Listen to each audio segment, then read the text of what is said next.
Estamos de volta com Grandes por Beça deste sábado, 7 de setembro, feriadão aqui em Curitiba, né? Já que amanhã também, bom, se bem que amanhã é domingo, né? É feriado, mas é feriado municipal em Curitiba, dia da nossa padroeira, Nossa Senhora da Luz dos Pinhais. E nesse segundo bloco do Grandes por Beça de hoje, eu vou conversar com o advogado Natan Baril, que é presidente do Fundo Comunitário do Paraná. E nesta semana, na quarta-feira mais especificamente, Curitiba recebeu 2 ex-reféns do grupo Hamas, do grupo terrorista Hamas de Israel, da faixa de Gaza, né? Que estavam lá em cativeiro, mantidos em cativeiros.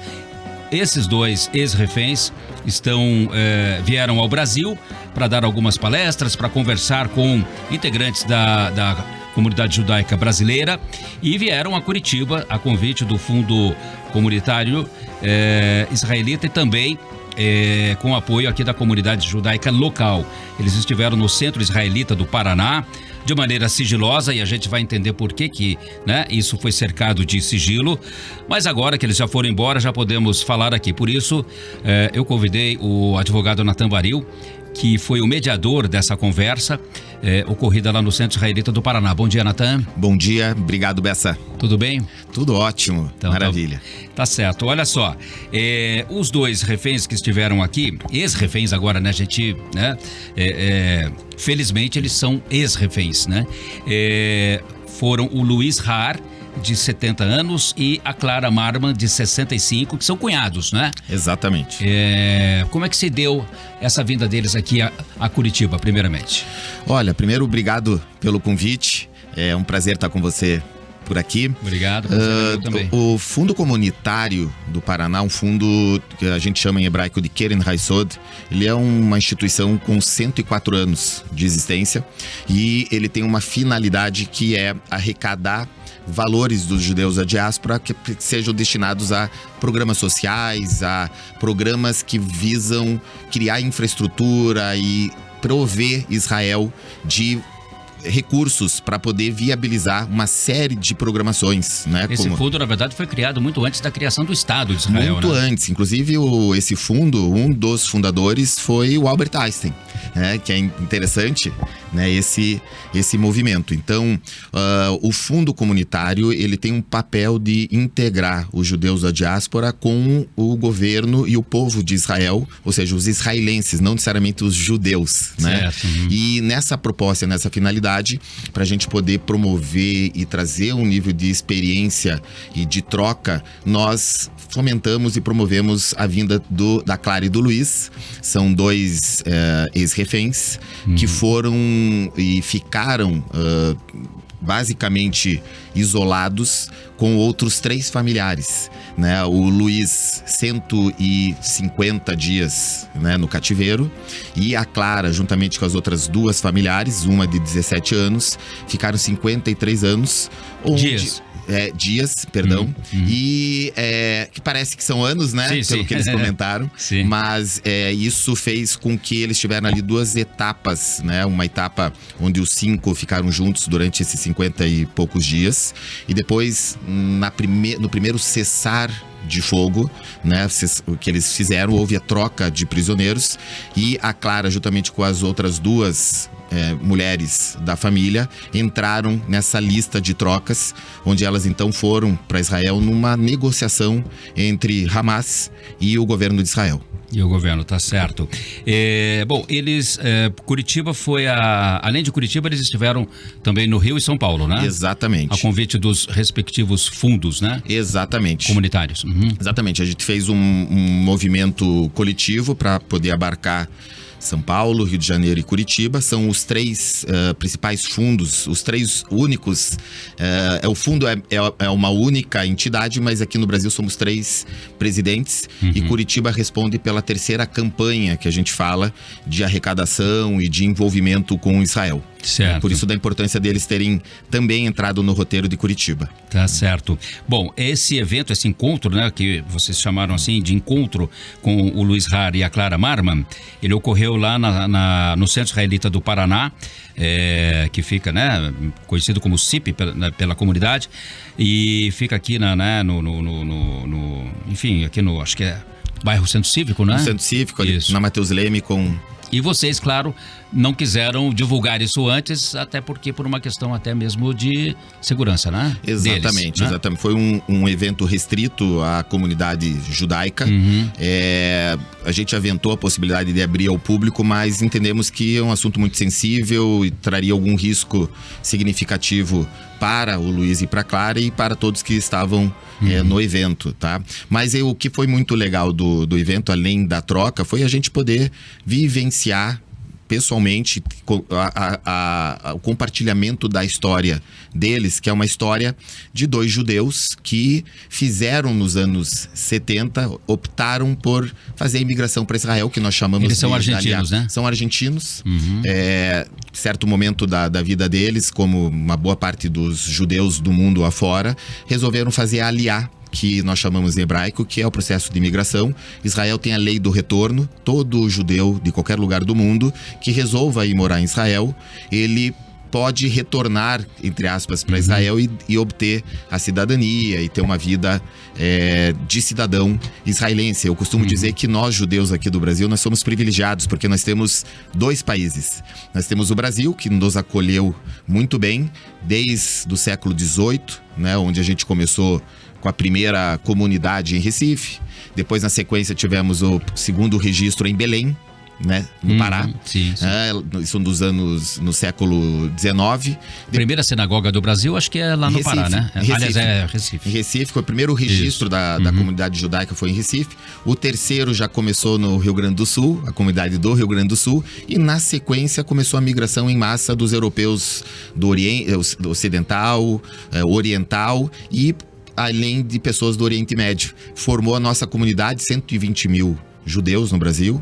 Aqui no Paraná, 3 mil judeus que foram muito bem acolhidos no Brasil. E nós temos o outro privilégio da gente ter um segundo país, que é o país que nós entendemos que é o país que cria autonomia, independência e uma proteção para nós judeus, por conta de todo o histórico que nós tivemos e uma boa parte deles sem um país como hoje nós temos, que é Israel. Tá certo, exatamente. Bom, voltando aqui à questão, né, da vinda do Luiz e da Clara, o que você como mediador, o que você sentiu dos dois? Quais foram, assim, os pontos mais, eu não vou dizer interessantes, né, porque não é o caso, mas assim, digamos que eles relataram, né, para os convidados deste encontro, a experiência, né, essa má experiência que eles tiveram, né, junto com outros israelenses e judeus, enfim, que foram também sequestrados no dia 7 de outubro de 2023 pelo Hamas. Olha, são muitos relatos e relatos que mais chamou a atenção, né? Exatamente. O que me chamou mais a atenção, e só para a gente contextualizar, foram aproximadamente 300 reféns. Hoje nós temos 101 reféns ainda em cativeiro. Muitos desses reféns, infelizmente, já morreram, né? Nós tivemos agora, na semana passada, aí, a mais recente notícia, né, de assassinato dos reféns. São 6 reféns que foram encontrados agora, recentemente também assassinados. E hoje nós temos a situação de 101 judeus. Então, a sensação, o primeiro relato que me chamou muito a atenção e que me sensibilizou foi o fato de que eles não estão felizes por terem sido resgatados, porque existem lá 100 outros judeus que estão na mesma situação que eles sabem qual é. Né? Então é diferente a gente que não esteve no cativeiro, a nossa percepção é uma. Quem esteve lá e sentiu na pele, como é o caso deles, sofre pelos que estão lá. Então isso traz uma sensação de trauma contínuo. E eles comentando que em determinados momentos do dia eles entram em pranto, choram por nada, pelo impacto que eles tiveram desse trauma.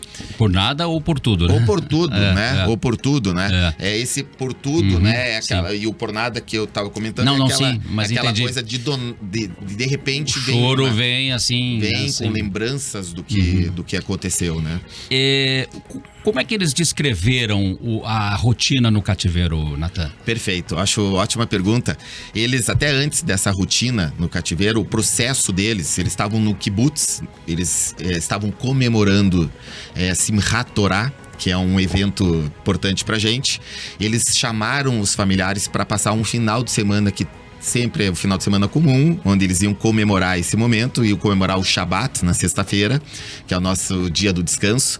No dia seguinte, às 6:30 da manhã, eles relatam que ouviram tiros sem parar e os alarmes que soam no kibbutz de segurança, só que os alarmes não paravam de tocar. Eles normalmente têm um processo, tocam o alarme, eles vão pro bunker, ficam lá 10, 15 minutos. Isso é a rotina, principalmente no kibbutz onde eles moram, que fica a 7 quilômetros da faixa de Gaza.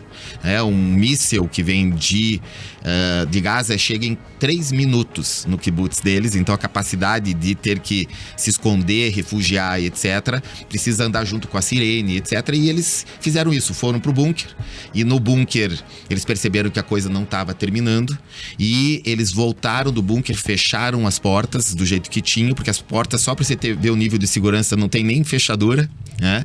Então as portas abertas, e perceberam que havia um movimento diferente. Então eles se agacharam, ficaram todos juntos, 5 familiares, todos juntos, e foi isso que fez eles sobreviverem, porque eles começaram, os terroristas, a atirar na casa, e todos os tiros em meia altura. Então se eles estivessem de pé, eles não estariam aí vivos. Isso fez com que eles sobrevivessem. Mais ou menos como ocorre no Rio de Janeiro, né? Com as balas perdidas. Exatamente. Né? Tem que se jogar no chão. Tem que se jogar no chão. E nessa os terroristas entraram, foram extremamente violentos com eles. Foram 3 etapas de logística com eles. Então eles... Logística terrorista. Terrorista, para poder levá-los, né? Sequestrá-los. Então a primeira etapa, 6 terroristas bem agressivos, muito agressivos, que pareciam estar, segundo o relato deles, sob efeito de entorpecentes, de drogas, por conta da pupila, da própria forma como eles vinham lidando e as atitudes, etc. E esse grupo ficou responsável por levá-los até o primeiro túnel. Eles entraram, então, num túnel, 5 reféns com 6... Que horas era isso do dia? Por volta de umas 8 da manhã. 8 da manhã. Umas 8 da manhã. 6:30 aconteceu o episódio, e todo esse processo até eles serem sequestrados levou aí 1h30, mais ou menos. Eles foram colocados num túnel. Nesse túnel tinha um grupo já de terroristas eles estavam com os olhos vendados, coisas assim? Estavam com olhos vendados, e quando entraram no túnel, um túnel totalmente muito restrito, cheio de detritos e etc.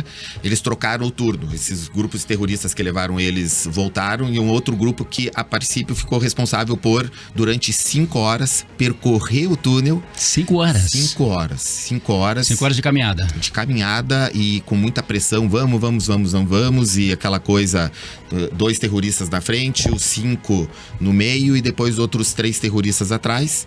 5 horas de caminhada. Armados até os dentes? Armados até os dentes. Eles relatam uma coisa interessante. Dentro do caminhão onde eles estavam, eles ficavam deitados em cima de metralhadoras, de balas, de um arsenal de artilharia. E olha que interessante isso. 2 terroristas ficavam grudados com um deles, e a arma no movimento, a metralhadora, batia na cabeça deles. E a Clara, ela colocava a mão para não bater, e o Luiz olhou para ela: não se mexa, deixa a arma bater na tua cabeça, porque qualquer movimento eles podem atirar na gente. E diz que eles fizeram essa 1h30 com a arma batendo na cabeça deles, e batia, e sofrendo de dor, etc. Mas pelo receio deles fazerem algum movimento abrupto, eles mantiveram... De tentar se acomodar ali. De tentar se acomodar, e etc. E depois dessas 5 horas no túnel, um outro grupo de terroristas recebeu eles. Então era o terceiro grupo. Foi o grupo que ficou com eles num apartamento, né? Um apartamento no primeiro piso de um prédio, com 3 quartos, e eles ficaram por lá. Então a Clara ficou seus 50 e poucos dias até essa troca, e o Fernando, que é um outro familiar, junto com o Luiz, ficaram os outros mais 70 dias, totalizando ali 130 e poucos dias. A rotina deles, né, dentro da tua pergunta, e os relatos deles são sensacionais. Primeiro ponto que eles colocaram foi: como é que nós vamos contar os dias? Então diz que todos os dias de manhã eles faziam as suas orações, pela manhã, os 5 familiares, e aí eles a Clara especificamente contava, hoje é dia 8 de outubro, primeiro dia de cativeiro, né? Quarta-feira. E todo dia eles criaram essa mecânica para eles descobrirem, para eles manterem ali as datas. Saberem, né, quantos dias eles estavam. E uma outra coisa que eles comentaram que foi para mim assim fantástico, nós temos as orações, os rituais dos muçulmanos, são 5 vezes ao dia, em que há aquele cântico, né, do Islã e etc. Então, das mesquitas, né? Das mesquitas, e que eu acho lindo, mesmo sendo judeu, eu adoro a cultura muçulmana, né? Ela encanta. Aliás, a gente é do mesmo lugar, né? Os árabes e os judeus, nós somos semitas, né? Mas o antissemitismo, ele recai sobre os judeus. Agora, eles faziam um controle de horário, se era noite, se era... Porque eles estavam em território árabe, palestino. Né? Ou, aliás, palestino. Palestino, em Gaza. E eles controlavam, então, de manhã, porque eles tinham a luz do sol, mas certos momentos do dia, por conta dos drones, eles fechavam as janelas. E então eles perdiam qualquer noção se era dia, então, se era noite. Eles se baseavam pelas orações dos muçulmanos, dos próprios palestinos. Dos próprios palestinos, então eles... Da população civil, né? Da população civil, que é uma coisa interessante que eles também relataram, que os próprios civis palestinos foram quem, independentemente dos terroristas, entraram também no kibbutz e fizeram, e roubaram, e furtaram, e levaram pertences e patrimônio do kibbutz, e eles perceberam assim que é uma coisa que a gente vai ter que trabalhar por muitas gerações ainda, porque o palestino, a criança palestina não tem escolha. Ela nasce com toda uma educação voltada à figura dos judeus sendo pessoas ruins, pessoas más, que roubaram território, etc. Então, naturalmente que a gente compreende, né, esse ódio pelos judeus, porque isso vem da infância, de uma educação direcionada para odiar. Não é uma educação para paz, né? Não é uma educação para paz, né? Nem para, enfim, nem para o diálogo, nem para o diálogo e nem para aquilo que nós, e eu em especial, acredito muito que é, sim, a convivência, a coexistência de dois povos, como já existe no Oriente Médio. O Israel é o único país de judeus rodeado por países árabes, muçulmanos, muitos desses países, a grande maioria, que convivem muito tranquilamente com o Estado de Israel, que é um país maravilhoso, o único país democrático do Oriente Médio. Que não são beligerantes, assim, com Israel, né? Exatamente. Tem essa... Uma outra coisa também que é atípica deles, é que eles tiveram, se é que eu posso chamar de privilégio, de estarem com 5 familiares juntos o tempo todo, né? Isso eles relatam que foi um elemento que deu muita força para eles, de manutenção, e ao ponto de quando a Clara e as 2 outras reféns da família, uma delas com 17 anos e com uma adolescente e com problemas também de restrições, limitações físicas e etc, uma pessoa especial, quando eles fizeram a troca de reféns, a Clara não queria, ela queria ficar. E por quê? Porque ela não queria deixar, né, os 2 outros familiares, os homens, porque foram só as mulheres que entraram nessa lista de trocas, né, que foi a primeira etapa. E o Luiz falou para ela assim: não, vocês têm que ir, porque vocês vão testemunhar, vocês vão ajudar o povo judeu a testemunhar, e nós aqui vamos nos virar. E então ela foi, né, eles foram, e aí, com base interessante nessa ida delas para Israel, é que o exército conseguiu coletar informações, precisar a localização deles e realizar o resgate dos 2, que foi feito com muito sucesso. Eles eram chamados de diamantes. Então, e aí o Luiz tem um testemunho que ele fala que é muito legal, que ele fala assim: não, os diamantes não fomos nós, cara, os diamantes foram os soldados que foram nos resgatar, que expuseram a sua vida, ao ponto de que eles ficaram quase 2 horas com 2 soldados em cima deles, né, no chão, durante 2 horas, ao ponto de que eles estavam se sacrificando, ou seja, que se eles recebessem primeiro o pelotão de tiros e etc, eles seriam preservados, e os soldados eles estavam servindo de escudo ali. De então. escudo. Agora, Natan, na nossa conversa preliminar aqui, você me contou, né, que um dos relatos feitos pelo Luiz e pela Clara aqui no Censo Israelita, nessa conversa de quarta-feira, é que, a despeito, né, da violência do sequestro em si, mas no cativeiro eles foram bem tratados. Eles foram bem tratados, segundo o relato deles. Eles tinham, como eles são argentinos, então eles buscavam falar espanhol para que não houvesse um conhecimento do que eles comentavam. Eles deram nomes simbólicos para cada um deles. Para cada um dos terroristas. Para cada um dos terroristas. Eram 5, mais ou menos, que ficavam lá. Um deles um pouco mais violento. Então eles tinham um certo cuidado com esse. E é interessante que na rotina deles, eles recebiam no início, antes de começar a cortar o fornecimento que aconteceu em Gaza de produtos, alimentos e etc. Eles tinham bons ingredientes para poder fazer o café da manhã, o almoço e a janta. Quem cozinhava era o Luiz. Inclusive para os terroristas, e um desses terroristas, que era o que realmente era o que cuidava, sempre garantiu para eles o menos violento. Sempre falava assim: relaxe, fiquem tranquilos, e perguntava para eles: o que vocês argentinos resolveram fazer para ir para Israel, né? E eles buscavam não falar muito sobre, né? Porque eles tinham medo de que houvesse alguma reação, né, dos terroristas. Mais interessante que esse terrorista, que era o considerado mais agressivo, em um certo momento ele começou a agradecer o Luiz pela comida que ele preparava para ele.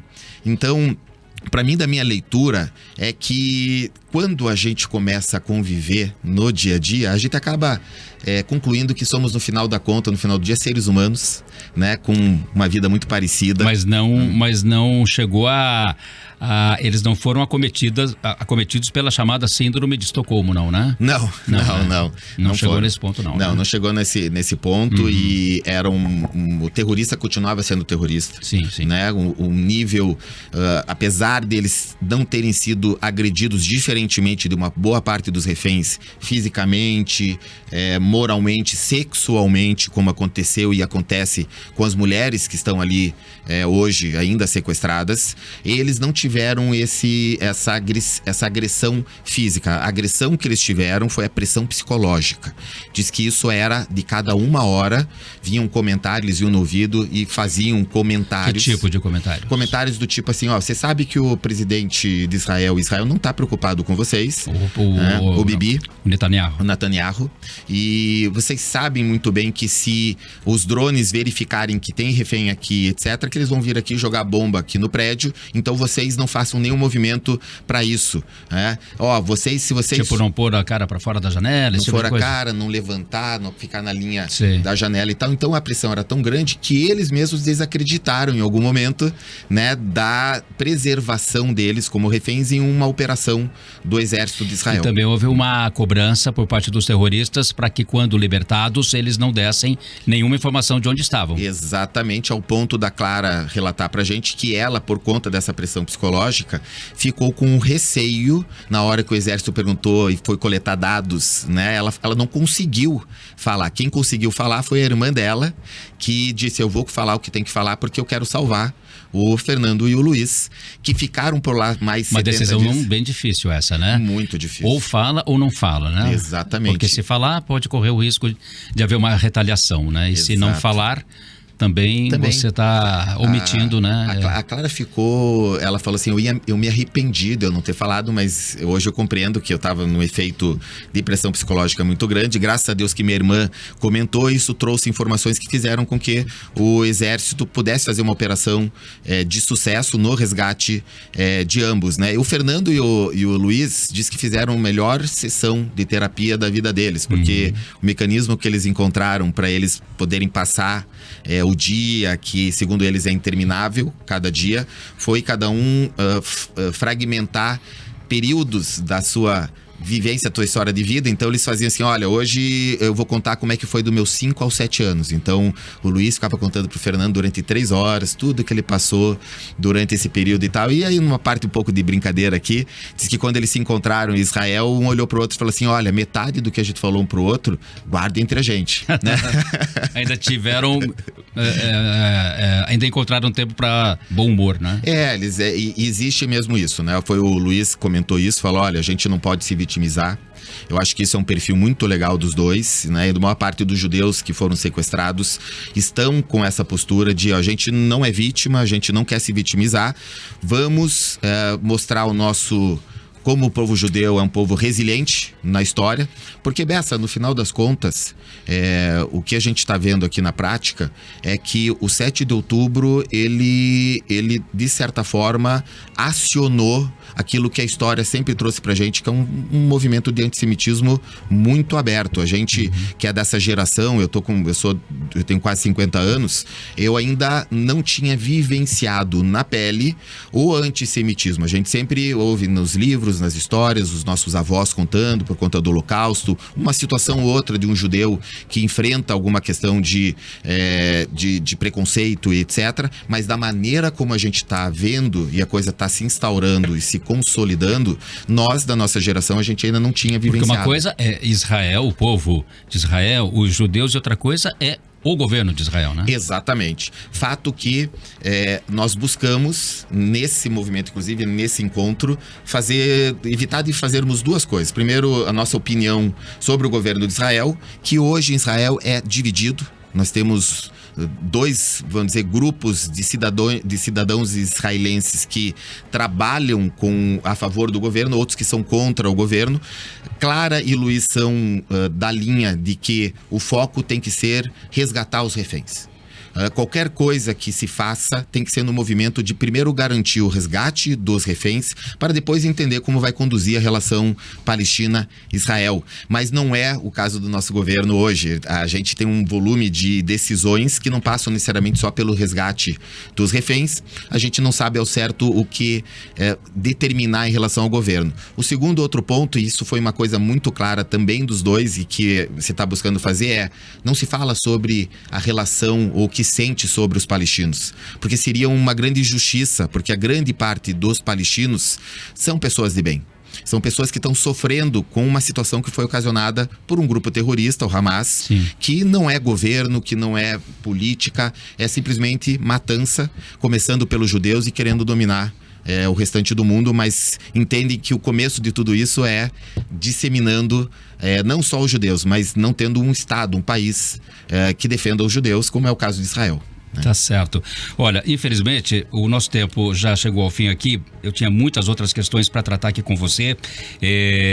Dá pra gente falar aqui de Israel como um país. Eu estive lá em 2016, um país lindo, fantástico, um povo, né, maravilhoso. É um país que, se eu tivesse que escolher um país para morar, Israel seria um deles, sem sombra de dúvida, né? Mas quero te agradecer muito, Natan Baril, advogado, presidente do Fundo Comunitário do Paraná, que trouxe nesta semana, na quarta-feira, 2 ex-reféns do grupo terrorista Hamas a Curitiba, né? O Luiz Har e a Clara Marman.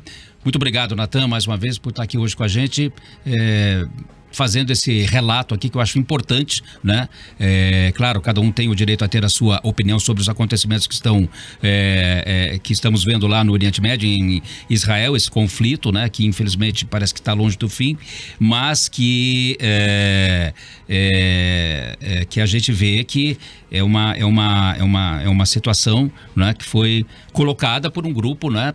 Terrorista que resultou, né? nesse conflito todo, né? É isso, Bessa. Eu queria agradecer pelo carinho que você tem com a nossa comunidade, com a comunidade judaica, e dizer para você... Eu me sinto parte dela, porque sou casado com uma pessoa que é da comunidade judaica. Você fez uma boa escolha. Mas queria agradecer, nós judeus acreditamos muito no nosso país, e a gente tem uma palavra que a gente gosta, uma frase que a gente gosta muito, que é Am Israel Hai. O povo judeu está vivo. E a gente quer perpetuar a paz pelo mundo. Eu acho que essa que é a mensagem mais importante do desejo de nós, judeus. A gente poder ter paz nesse mundo e a gente poder viver uma vida com paz e tranquilidade. É isso aí. Muito obrigado mais uma vez. Conversei aqui com o advogado Natan Baril, presidente do Fundo Comunitário do Paraná. O Grandes por Bessa fica por aqui deste sábado, 7 de setembro. Um ótimo feriado, um ótimo final de semana a todos.